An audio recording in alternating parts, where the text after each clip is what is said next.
hello, and welcome to today's episode of Borderline Podcast Disorder. It's me, Levi, and I'm really excited for the episode today. It's a bit of a shorter episode than we would usually have, but that's because we had a very special guest, a very busy person, and I don't even know how to introduce him. Um, to give him the introduction that he deserves, but it's Karl Porter, and it's been a pleasure chatting with him. I know him for a while since I started comedy in Manchester, and he's had a wonderful year last year. It's he's been working really hard before that, and ever since he's gone viral. And it was just nice to chat with him and catch up and see how he's doing.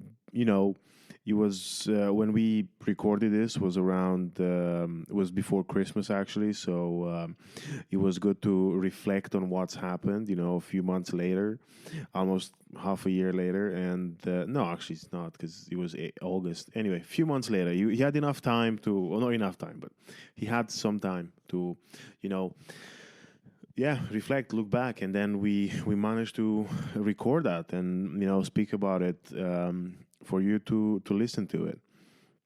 Now, what have I been up to? Well, we're still we had a call with the lady from a cat. I guess like a housing agency, like a pet, foster pet sort of thing. And we had a call. She gave us some tips on how to make the flat cat friendly, and that's going to happen really soon. So I'm very excited. I can't wait to welcome our first is it feline member of the feline family member in our Borderline Podcast Disorder family. So I'm very excited about that. However, gigging wise, it's been good. I've been working out some new stuff. I came out with some jokes that I didn't think were funny, but I just wrote them down, tried it in front of people. It worked out pretty well.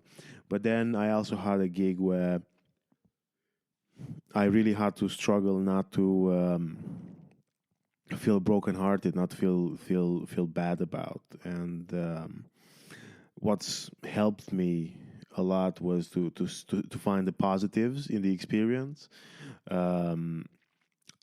happened actually just a couple of nights ago, and instead of looking at the negatives, which was quite obvious and quite big, and it was quite overwhelming at some point, I thought to focus on the positives, which was that I got to enjoy a conversation with some other comedians. We had about an hour of chit chatting, and it was beautiful. It went really well, and I'm getting closer to the 300 comedy gig mark. So, however the gig went, it still counts, right? It was still 10 minutes on a stage, and that's what I'm looking for. That's the grafting. That's the work that I'm putting on, and however it goes, it still adds up. And that's what I had to remind myself quite a few times on the way home from the gig, because you walk home and you look back at what's happened, even all the mistakes I made 10 minutes ago to the mistakes I've made 21 years ago. When I was a toddler, right? I remember these sometimes, and I'm like, oh, that's when it all started. It's all been a nightmare ever since, and that's why. I should have not burned the carpet. Yeah, it's a story about how I almost burned down our house when I was as a baby. My mom was around, but she's partially responsible, right? You don't leave a toddler near sockets, or I don't know. I blame myself for it, but I'm also trying to find someone else to blame, I guess. But she's not around, so she can't defend herself. So I'll take the blame. That's fine. I'll move on. And on that note, I'm just excited to have you listen to the conversation I had with Karl. I think that's pretty much it from me. I've got a lot of shows coming up. Check out my Instagram and check out my website. For some more like promo work. But yeah, I got some brilliant shows coming, and I'm so excited for what's next. The podcast is going really well. Oh, by the way, to everyone listening, massive, massive thank you. We have reached 27 countries, and I think that's just brilliant. There are some countries that I've traveled to, but there are some new countries that I've never even thought of, and to see them on my little insights list, it was just wonderful. So I appreciate you. I appreciate everyone from anywhere listening to this. You're wonderful, and thank you for being a part of this community.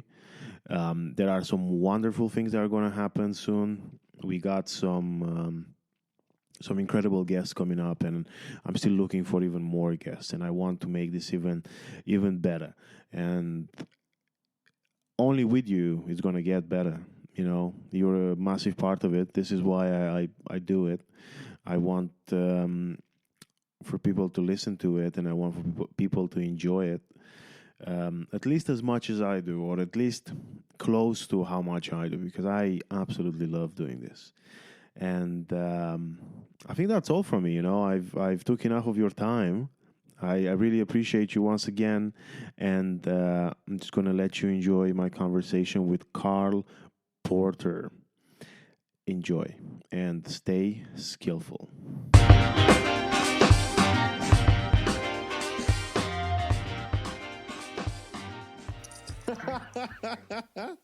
That was a good way to start.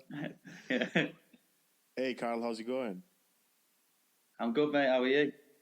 I'm good, thank you. You been gigging in Manchester last night? No, I was actually watching the game. So yeah, it was obviously Liverpool, West Ham, Carabao Cup. But yeah, what a place to watch it in Manchester. Just kept my head down and got the result, and then get off. Fair. But yeah, what's it been like for you? The end of 2023, busy with loads of shows, or taking? Yeah, what's it like? Yeah, no, I've got obviously I'm gigging 3-4 times a week. Obviously it's been more busy obviously since August when everything kind of popped off. But yeah, just keeping busy, gigging, and just doing collaborations and stuff with people. So yeah, it's and it's good to be busy doing comedy, like what I love doing. So yeah, it's been last couple of months have been great. Yeah, really good. Yeah, well, let's talk about it, because I've known you since I started doing comedy, and it's been very well deserved, because you're like one of the nicest people that I've met in the circuit. But yeah, obviously in August you I guess I went hugely viral, right, with the slow-mo celebration. You've done lots of TV appearances, like that. What was it like? What's looking back at it? I guess a couple of months later, because I've seen your post at the time, and you were like, "Oh, this has been so beautiful, overwhelming." Now that it's, I guess, again 6 months later, what's it? Or almost 6 months. What's it like? Yeah, it's been about 3-4 months, but yeah, it's been crazy to think back. What happened. From that one video. Just never expected, I guess, because obviously as comedians you put reels out just to keep relevant and just keep consistent putting your stuff out, and then maybe that one video could do well. But yeah, never expected it to kind of go global. It was just insane, and then it's definitely obviously changed my life. I've been able to do things, be on appearances on EA Sports and ESPN, the BBC Talk Sport. It's just been a whirlwind of madness, but I fully enjoyed it. Because I'm a huge football fan, as well as doing stand-up comedy. They're the two big things I love doing. So to be involved in both of them it's been pretty surreal. So yeah, just enjoyed it, and obviously I've been able to get more work, being able to start doing the bigger clubs, like Frog and Bucket, Hot Water, Glee clubs, starting to get weekend spots, and then obviously doing my shows as well. So yeah, it's been pretty mad considering 6 months ago it was like still working my way up to being this, full-time comedian one day, to then just kind of it going bigger than I thought. So yeah, it's been pretty mad. It's been mad.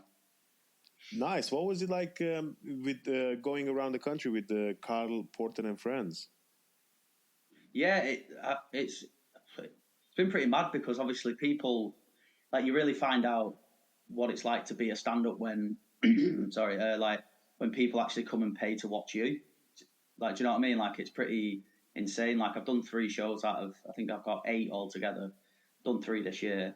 Uh, Fortunately, all 3 are sold out, and yeah, the rooms have been just great. People just literally come in to like watch you. I've had friends on the show as well, so I think that's just been a kind of dream in a way, where it's just like I've been able to like sell out a room with my name on it. Like, it's just been, yeah, it's pretty mad to think, that stuff can happen, I guess.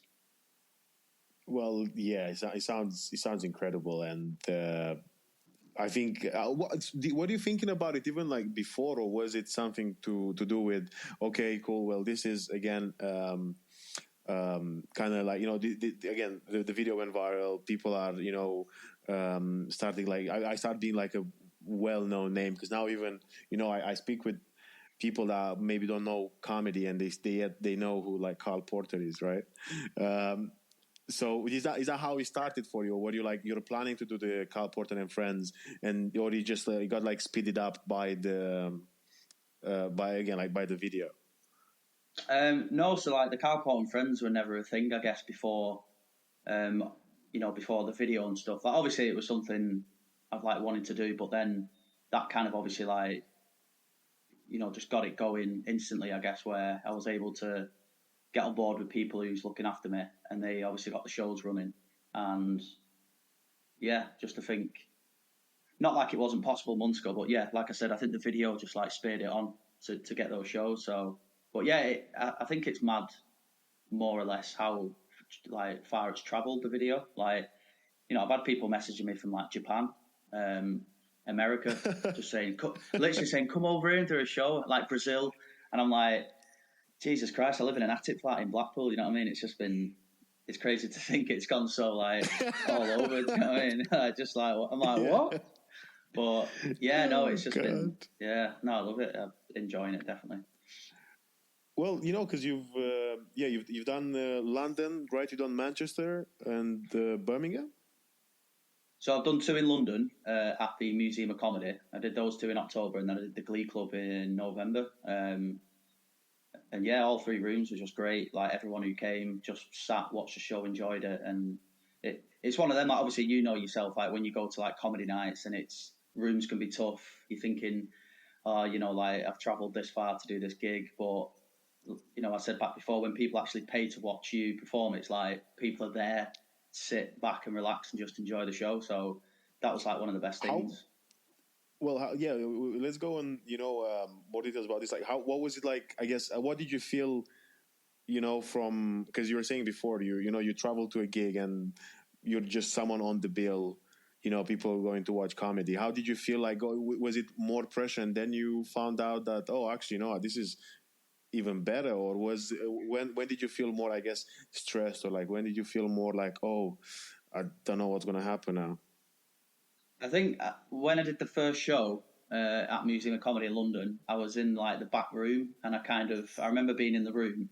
Obviously, everything was set out. I went on stage, did a mic check, and then I went back, stay like, yeah, behind, like there's like a little door you can just stand behind, and then I kind of popped my head in about 15 minutes later, and the room was just packed out, and I was just like, Jesus Christ, like, I was feeling the pressure a little bit, where I was feeling like I need to put on like the best show, but then in my head as also I was just kind of like, just enjoy it. Do you know what I mean? Like, people come here to watch comedy. There's like, I'm not going to get on stage and people are going to start, hurling, like just heckling me just like instantly, because you have that mindset of like, oh, this is, I'm going to trip up or something going on the stage, or not say this bit or that bit. But I think once I got on stage, I think I was nervous when I opened the show, but then after that, I just thought I just got to enjoy these shows because this happens once in a lifetime. So just enjoy it. So yeah, there's been like two minds to it, but I've more or less leaned towards just like having a good time and yeah, just enjoying it.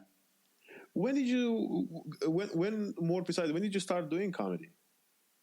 It was about I mean, it's a weird one. So I did the Salford comedy course in Manchester back in 2012 to 2015, and I kind of like did the odd gig like whilst I was doing the course, and then when I left uni in 2015, I probably did about 5 gigs from 2014 to 2017, and then I just like never took it seriously. I was never like really like looking at it as a career. I was just like, oh, it's just a bit of fun. But then like I had a conversation with the people I'm actually with now. I'd probably never forget it. There was a guy, like a really good friend. He pulled me outside in Manchester in 2019, and he said, "You know, you're a funny guy. You need to start doing comedy properly. Like, really get involved. Like, just take it seriously." So I was like, you know, like getting told off by your dad. I was like, yeah. And then from that conversation, I've just like really got into comedy. Like, just started doing it properly. Like I say, properly from 2019, the summer, and then doing just every open mic you can do, and then just working my way on getting onto bigger bills. So yeah, about 4.5 years, solid now, I'd say. 4.5, wow. And because you were based in, because you said you studied in Manchester, right? Yeah, I studied in Manchester for 3 years. Yeah, studied in Manchester, and then because I remember when you moved to Blackpool, I was living in Manchester, and I started doing comedy because you started talking about it on stage, and I guess you said you're still in Blackpool, right? Yeah. Still, yeah. You know, I was chatting with Ali Woods, a comedian from London, a couple of weeks ago, and I'm going to ask you the same question because I'm just curious, like what it's like for you to get recognized now on the street, even like more than because I guess around Manchester or like where you're gigging a lot, people kind of like see you, they know you, but what it's like now when because I've seen pictures like in random places of you just with like other people and stuff, and it's cool. But yeah, how do you feel? Like what's it like for you? Yeah, it's still pretty surreal. Like, it's kind of humbling where you just think, Jesus Christ, like I didn't feel like anything like that would happen to someone like me. But it's like majority when I go to gigs or if I'm on the train or I'm in a town centre. Like I was at the game on Sunday, and I must have had about 10, 20 people just like come over and go, "Oh, can it?" Like, because sometimes it's a bit weird. Like I was saying this to my missus, like it's got to a point now where people don't actually come over now and say, "Are you that comedian?" Like they just go, literally they go, "Oh, can I get a picture?" Like, and it's just like, all right, yeah, cool. Like they don't even ask, like, because it might not even be me, but I mean, it is cool. I think the coolest one was I was on a train coming back from a gig in Manchester. I was on the way back to Blackpool, and 3 kids got on with their dad, and they must have been about 8, 9 years old, and they were kind of like messing around in the aisle, and I just had my head down. It was like 11 o'clock at night, knackered. The dad looked exhausted, like he'd been out all day with his kids, and then I kind of looked up at one point. And genuinely, all 3 kids were just like, I didn't even hear what was going on because I had my headphones. And I looked up, and all 3 kids were just like in the aisle going,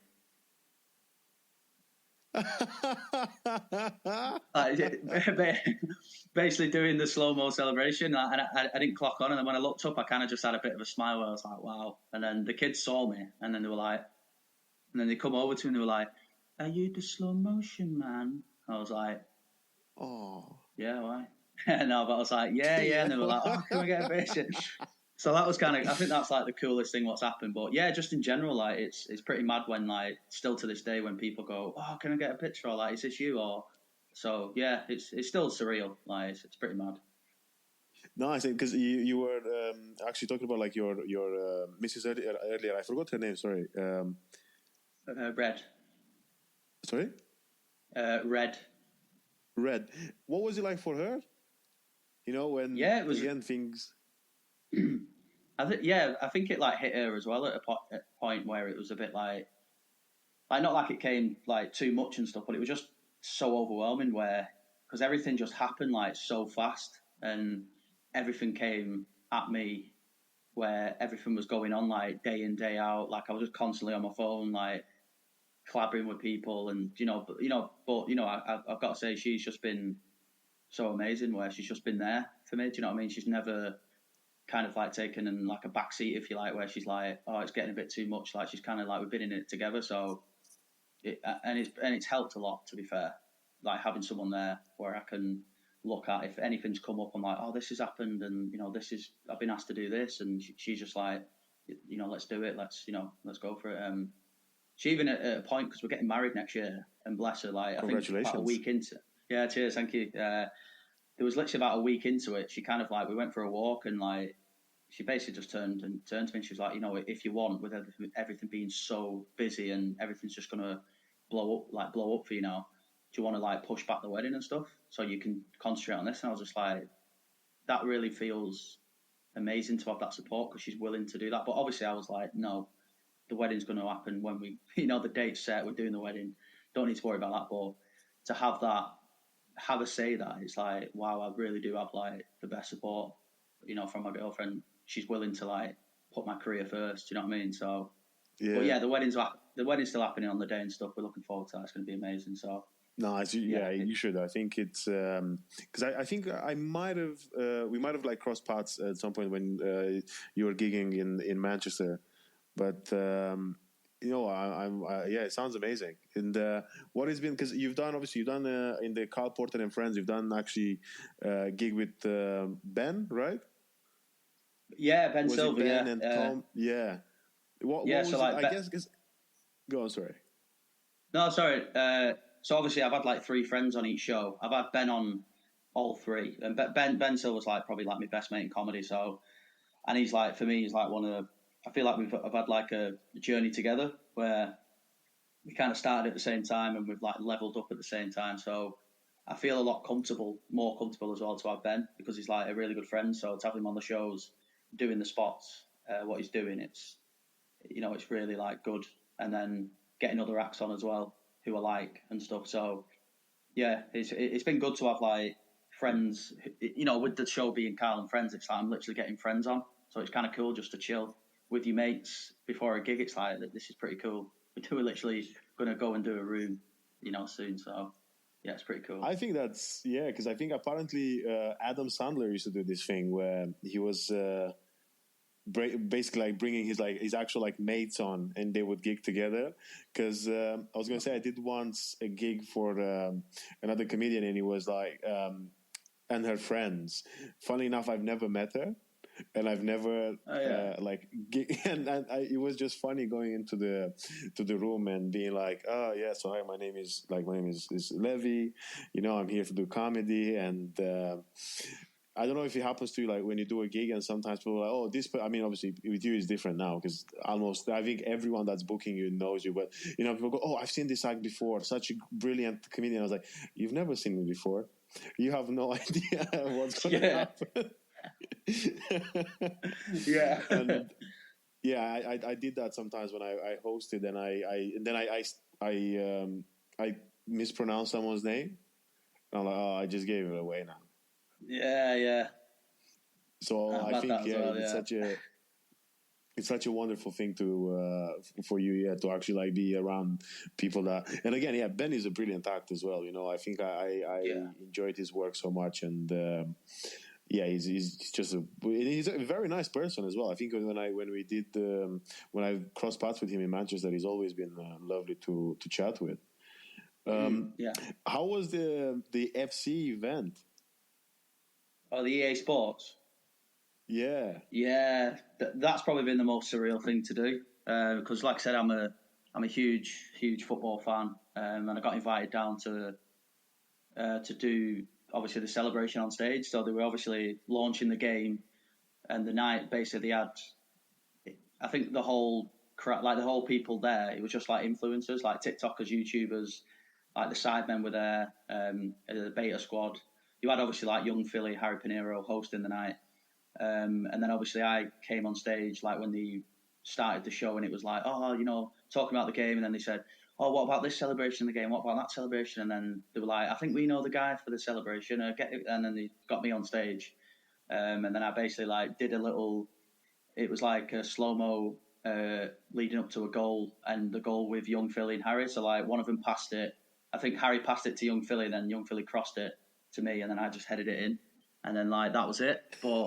And then I basically like stayed there the whole night, and then met Thierry Henry, Rio Ferdinand were there, Ian Wright. Like there was a lot of big names there in terms of the football industry. So it was pretty Yeah, it was pretty insane because I found out as well.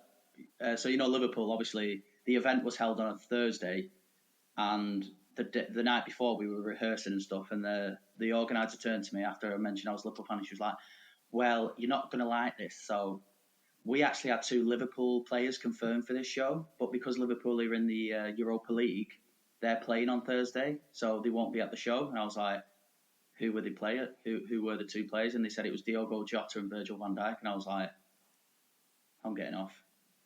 I was just like, oh my God. I was like, Jesus Christ, that would have been insane just to do that. Because I think I collaborated with the Premier League Instagram page, official one, on the night. And they said, oh, can you do a celebration, like another one in slow motion? So I did Diogo Jota's, where he's playing, where he kind of sits down and plays. He kind of hints that he's playing the Xbox.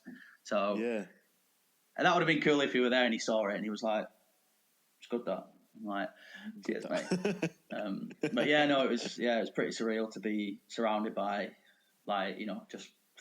just be in the core of football. It was pretty crazy. Yeah, no, that's incredible. And but because and what was it like, when you got the spike of just people keep following, like you said, you got messages from Brazil and Japan and, yeah, what was it like to, I guess, wake up to it, because I remember the video was posted, people started sharing it, but what did you feel when you were like, oh my God, where is this going? And then I think Bill Burr, that you reposted his, yeah. What were you thinking about then in that moment, or at least what do you remember from that moment? I just remember just flabbergasted. Really, I was just like, I sat there with Mrs. going, Bill Burr. He's like one of the biggest comedians in America. Like, the funny thing was, we were watching Breaking Bad at the time, and he's on that. He had a few cameos in that where he's. Oh yes, yeah. Yeah, and I just remember going seeing his name at the bottom, and I was like, he knows me, Well, sitting there, but Bill Burr. I think Conor McGregor liked it. Israel Adesanya from UFC.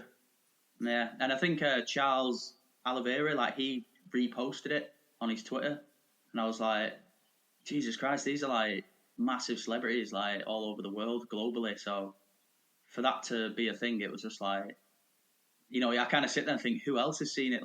Because I was saying to the missus, I was like, do you reckon Jurgen Klopp's seen it? Do you reckon he's just sat there and watched it and just gone, wow? I don't know if he has. Good.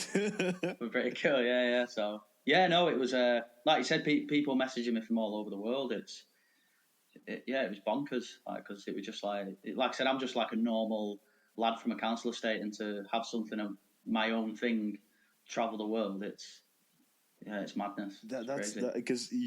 That's incredible. And what's it like in Blackpool? I guess people like your neighbors, and is anyone being straight away Karl everywhere, or? Obviously Blackpool's a bit smaller than Manchester, Liverpool, London, but there's a tattoo shop below us, and sometimes when we're not in, our packages get delivered there. And I think I went in the other week, and the guy who runs the shop, he was like, "Is that you?" Showed me the video. I was like, yeah. And he went, "Oh yeah, I thought it was you. Yes, let me know if you want any more packages to put in, and I'll hold them for you." Yeah. I was like, "Yeah, cheers, mate." I was like, "Take my shopping now." No, but yeah, no, it's it's still pretty crazy when people just go, "Oh, that's you." So yeah, still to this day, it's just a bit. I kind of guess I just laughed at myself a little bit, because it's just still wow. Because you were saying you actually grew up in did you say council estate? Was that in Manchester? Yeah, I grew up in Cheetah Mill, Manchester. So it's no near, way. Yeah, near the Strangeways prison. But yeah, that was one of my first jobs actually my first job in England. What, in Strangeways? Yeah. What, in the prison? No, not in the prison, but the. Oh, right. The shops, sorry, yeah. Yeah, on the.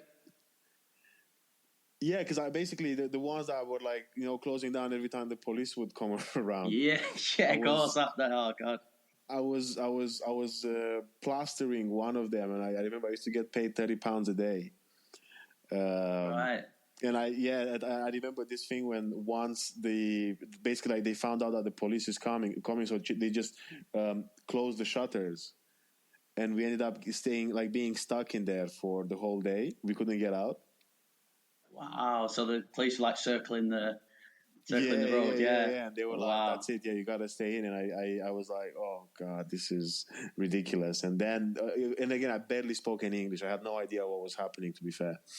And at some point, I just thought, "Am I just getting kidnapped?" Because I was gonna say, yeah, they're shooting. You're just like still filling this in. Yeah. That's crazy because I remember like my friend used to drop me off through Salford, like, so I used to go through that road sometimes if he dropped me off, if I didn't get like public transport, and you had to go slow because people would just be walking like over the road regardless of what traffic it was, what was coming at them, but you'd slow down like just like naturally because it was just like you just didn't want to like cause any like conflict with anyone. You're just like, oh, you know what I mean, because it's like really edgy around there, so like people just walk past you like that. And then you're just like, yeah, please. Hello. I mean, yeah, so it was, yeah. But yeah, that's mad that he used to work on that road. Yeah, it's crazy. Yeah, so I worked there, and then I think if you know from Strange Ways where, oh God, as you walk towards Manchester Hall, the Manchester Front, I think, or I forgot the name, Manchester Fort. Yeah. Yeah, there was like because after the plastering job, I was working in a bakery, and I on my way home I became mates with those like again like I guess ladies of the night, that used to, because I'm talking about like years ago. And the thing is, because at the time I haven't used, and I'm because I was actually scared of the whole thing. But I became friends with them because all of them, like, they were speaking Romanian, and I think one of them heard me while speaking on the phone, and I used to walk from, because the bakery was actually behind the shops, so I would walk up towards Manchester Fort. And sometimes, because like after work, I'd have like bread and pastries and stuff, and I'd like give her, because I'd hey, how's it going? And I still remember I think it was before my birthday. She was like, "Oh, I'll see you tomorrow." I was like, "No, I'm off now. I'm away for a week." And she was like, "Oh, how come?" I was like, "It's my birthday." And she just came and like hugged me. She was like, "Happy birthday!" You just like take the bread. Yeah, I was like, "Here you go. Yeah, have some pastries." Yeah. Wow. Yeah, no, it's wild. I had no idea, actually. Yeah, no. And have you ever been in the Strange Ways, by the way, in the prison? No, I'm clean, mate. I'm no. Like I've been. Oh, go on. No, go on. You go. No, I was going to say, like, where I used to live in uni, I could see the prison.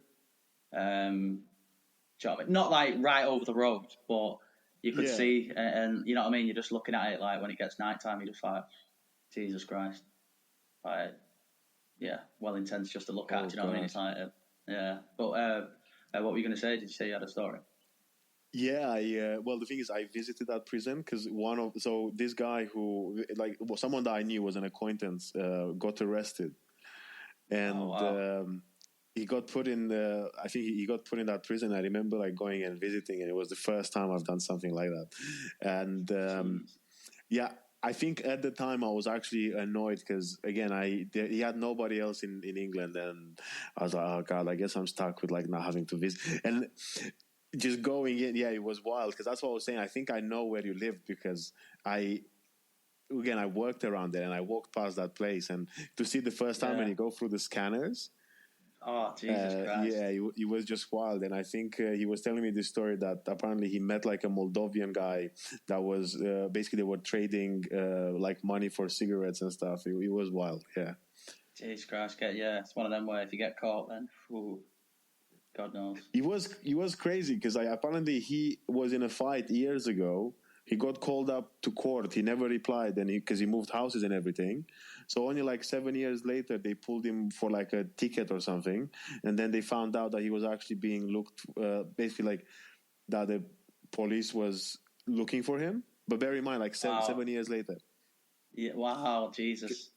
Yeah, because he just disappeared one night. He was meant, because that's how we knew each other. We were flatmates, and he was just gone, and then his family starts calling, like, where is he? You know, he's not answering the phone and everything. And then 7 days later, he calls his missus in Romania, going like, oh, I'm in prison. Because actually, apparently they arrested him. They took him to the Salford shopping center. Wow, right. They took him to that one, and then from there he went to the Strangers. But yeah, I had no idea around the area. That's where I lived for ages. That's crazy, yeah. Like yourself as well, like working in the shops and stuff. That's a small world. It's crazy. Yeah, no, I mean, again, it was interesting. But how come you moved to Blackpool? Obviously, like me and my missus, being together. Like I was in Manchester, she was in Blackpool, and then obviously we like wanted to live together, and it made sense like moving here at the time, because like obviously, I was back and forth, and like where I was staying, it was like quite expensive and stuff. So like financial wise, like it made sense on that side as well to move over. But like obviously we wanted to live together, so yeah, it made sense to move over. So yeah, I've been here for about 2 years now. Yeah. But Nice. yeah, I think we'll obviously next couple of years we'll see what happens. Maybe move back to Manchester, maybe move somewhere around there. But yeah, we'll see. How come? And also, like now, very because I'm curious. What made you support Liverpool if you're from Cheetham Hill? No, yeah, it's crazy that, isn't it?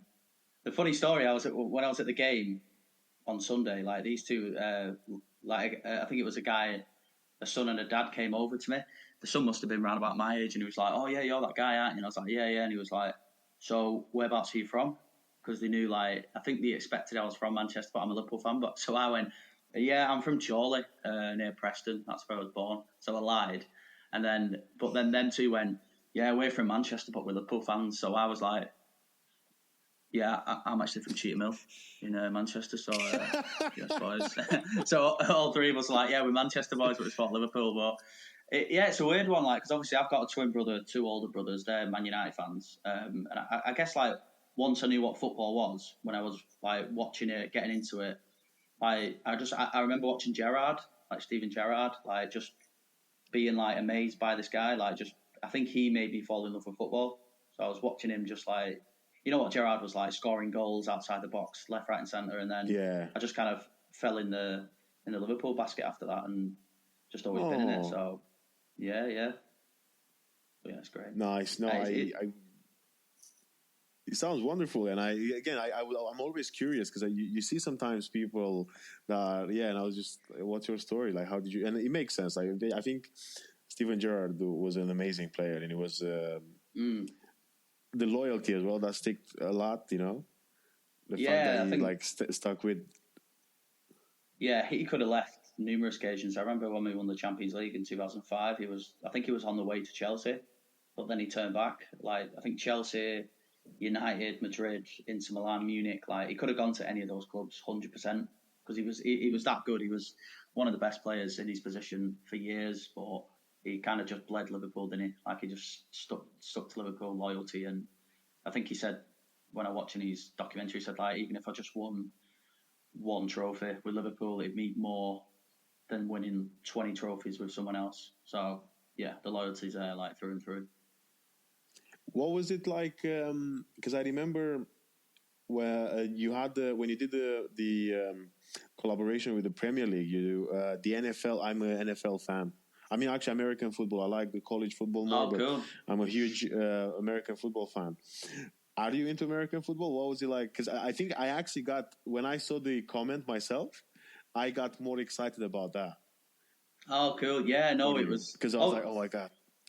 Yeah, no, it was crazy, because I'll be honest, like, I'm not a huge NFL fan. Like, I do obviously appreciate the sport itself, but I've never really got into it. But they kind of was like, oh, do you want to collaborate? And we'll do some, celebrations. And then they gave me like 2 tickets to a game. So... which was pretty cool.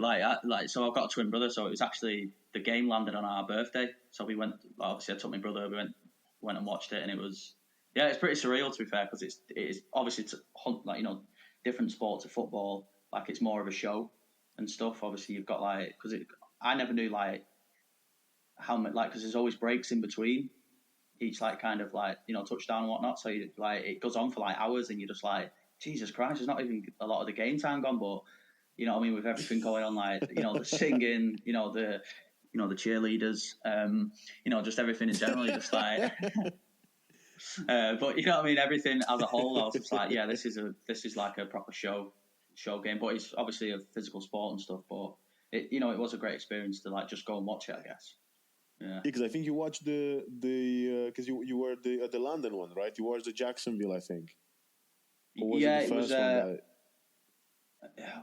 It was at the Tottenham Hotspur Stadium. It was oh, I can't think of who played. Was it Detroit? Someone can't think who it was, but yeah, it'll probably come to me afterwards. But yeah, I think it was. It's okay because I do remember because I've seen I do remember seeing your like birthday post, and you were like, oh yeah, like I'm here with my brother, and I was like, I was so.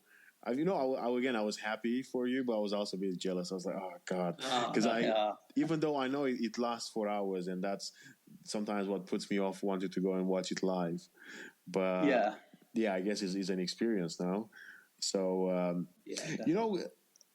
did you do any like because you've done the ESPN, right? You went on all these like Talk Sport and stuff. What was that like? Yeah, no, it was obviously TalkSport was like the first thing. I was in work, and it was like 2 days after the video, and someone messaged me saying, "Oh, we're from TalkSport," and then they phoned me up and they said, "Do you want to come on the show this afternoon?" I was like, "Yes." So that was like me talking to two of the host of it, and yeah, like obviously I was chatting about the video, and again it was just kind of like madness just to be on a big show like that. I think the ESPN as well, because I remember I was at the in-laws and the ESPN, they had a list in the corner. You could see like what the subjects were. It was crazy. They were talking about La Liga, Mo Salah, Lionel Messi, Karl Porter, and I was like, I was like, I was just like, what the hell? Like, and I was like the last on. And I remember having a gig that night, like about an hour away. But I was literally like, I'm going to be late for this gig, but this is like something I'm never going to do again. So, but yeah, it was like a host again. He was just talking about, let's talk about the celebration, like your knowledge of football. Like if you're talking about, because I mentioned I was a Liverpool fan, so they were asking me things like, what do you think of Liverpool season? Where they're going to be? Is Mo Salah going to leave? Stuff like that. So it was just kind of cool to talk talk about football content as well as what's been going on in my life as well. So yeah, it's been great. You know what? I'd really love for you to see like if you were to do like is it Roman Ganesh? He does because he does like football and comedy. And he's okay. I think because he works with Sky Sports, and I sometimes when I see you, I see you there, just cool. Yeah, I'd love to do something like that. Yeah, definitely. That would be incredible. Yeah, something to do with like being involved in like something like Sky Sports or like Match of the Day or just something, if it's apparently Ian Wright is leaving now, so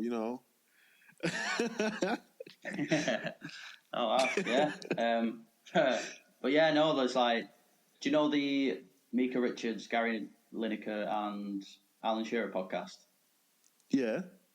So I remember listening to it, and I was on the train, and out of nowhere, I just heard Mika Richards go, "What about the slow motion guy?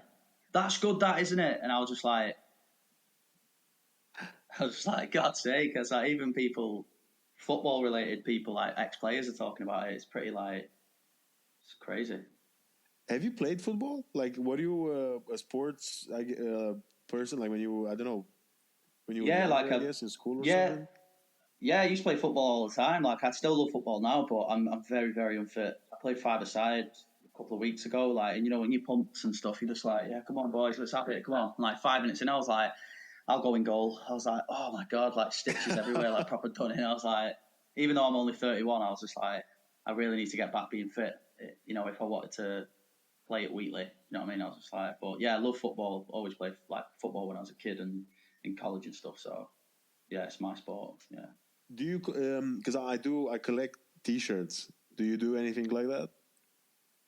I do. I would like to do that, like retro, like kind of.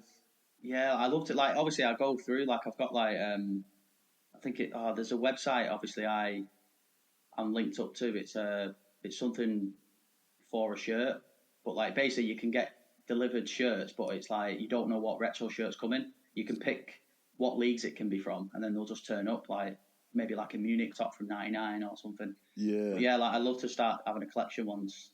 Maybe like once I get a house and stuff, just have like a little collection to myself. It would be kind of cool. Yeah, definitely. Oh, God, and that's what we were chatting before I press record. Like, I'm such a sucker for like eBay. I sometimes when I'm bored, I just go on ending soonest, and I just try to get like whatever I find. Even sometimes random. Sometimes I got like 4 or 5 like Liverpool tops, but I got. Also, I don't know if have you ever heard about this thing where you travel around the world like to the stadiums that you want to see? Have you ever thought about that? What, just for like a tour? No. Because like for example, when I travel, like when I go on holidays, I go to the state. I go on holidays based on the cities with like the nicest stadiums or like the nicest football. Because there is, I can send you the link. There is a list of like 100 stadiums that you should see in your lifetime. Yeah, definitely. Yeah, send us that. Yeah, I'll be up for that. Yeah, Anfield is one of them. I did the Rome. I almost started crying. That's how I became a Roma fan. Because I went to the game only in the idea that, I'm just going to watch, was Roma Milan. And I thought, I'm just going to have a good time watching the game. And then with the atmosphere at the beginning, it just made me cry when they started singing and like the fans went wild. And you go like Valencia and, Seville. So that's why, I'll say, I was wondering if you've done that because I think me and my partner, we're going to Greece in May, and I want to see Panathinaikos in Greece because apparently they are like really, again, they're a bit like wild as a crowd. And I just want to see. And I always, every time I go to a stadium or to a city, I buy something from that city. Oh, wow. Yeah, definitely love to do that because I think like there's a few stadiums I'd love to go and watch, like just the atmosphere, the experience. Like I'd love to go to Dortmund, Napoli as well. Just a few stadiums where the atmosphere looks so amazing to be involved in. Do you watch lower league games? I mean, I keep up to date with like League One, League Two, Championship. Not like the very low like North, like National League North and Conference and stuff. Of course, no, yeah. Yeah, but I'm always interested, like, because I always like to see who's going to come up. I always want, like teams who haven't like last season, like Luton Town, like coming up to the Premier League. I think it was just so great for football, like such an amazing journey for like for a team like that because no one, everyone expects like the same teams to go down, come back up, and like like Brentford when they came up, like Luton, Brighton, so many. I just like to see newer teams come up, so I always keep up to date, with just different leagues for that reason. Oh yeah, I think I and I know I'm biased, but every time I see like Norwich, in the battle, I'm like, what's the point? You're going back. I was going to say, like, no disrespect, no, but I'm just like, Thingy did that. I think Wolves. Oh, go on, sorry. No, I was just going to say because the Pukki, I remember the Finnish player. He's like the best player in Championship, and then they come in the Prem, and nothing happens, and they just go back, and I'm like, just let. I watch now. I'm keeping an eye on Leighton because I live in like East London. And Leighton Orient. Yeah, because it's nice. Like my local at the moment. Yeah, and I like that. Yeah, I followed. It's really not. I love Sunday football. I love that raw, aggressivity. I don't know if you've seen. I remember when I was in Romania, I'd go to Sunday league games, and it was one of those things where I was like half drunk, or sometimes I used to sleep because it was like a council stadium, and I'd go out clubbing on Saturday. And then on Sunday morning, I'd go straight to the stadium and sleep on the bench. And then get up at Yeah, 12 when the game starts. Like my mates would be like, "Get up," and I'd like wake up and we'd watch the game. And I remember I used to watch players throw up on the pitch because they were sick from the night before. Did you play? No, I didn't. I was never good enough to play. But I was going to say there'd be that kind of thing where you just wake up one day on the bench, you got a kit on, they're like, "Morning, coming on," and you're just like, yeah. Oh, it happened to one of my mates. We went partying. We went to someone's 18th birthday the day before. And in Romania, it's a whole thing where you turn 18 is like it's kind of like your bar mitzvah. It's like your biggest birthday. You become an adult. Right. Yeah. And we went to this party, and he got like absolutely, he got so drunk. Like, he was so intoxicated. And the next day we went to watch him play, and he was a defender. We used to nickname him Maldini, and seriously, like I think at closer to half time, he was like, "What time is it?" And I was like, "Oh, 43 minutes." I was like, "Oh God!" And the first thing he did when the referee blew the whistle at half time, he just went next to the net and started throwing up. He could put his fingers down his throat. Oh God! And that's why I still love this kind of stuff. I think it's brilliant. You know what? This has been so awesome, and I appreciate you catching up with me. I know you've got loads going on. Is there anything you want to tell us about before we wrap it up? Yeah, obviously, I've got just obviously if it's all right to I've got like five Karl Porter and Friends shows next year. So I've got Brighton, Liverpool, Salford, Bristol, and London next year. So yeah, they're going to be, great. So I don't know if you want anyone's watching, go on Karl Porter Comedy, just get the link in the bio and get some tickets. Come down. There's some left. So yeah, that'd be great. Nice. You're always a pleasure to talk with. I really appreciate taking the time. I appreciate thank you very much. Had a lot of fun, mate. Appreciate you having me on. Take care, and thank you very much. Right. Well, that was it. I hope you enjoyed it, and I hope to have you back next week. Look after yourselves. Stay skillful, and thank you for being a part of this. Bye.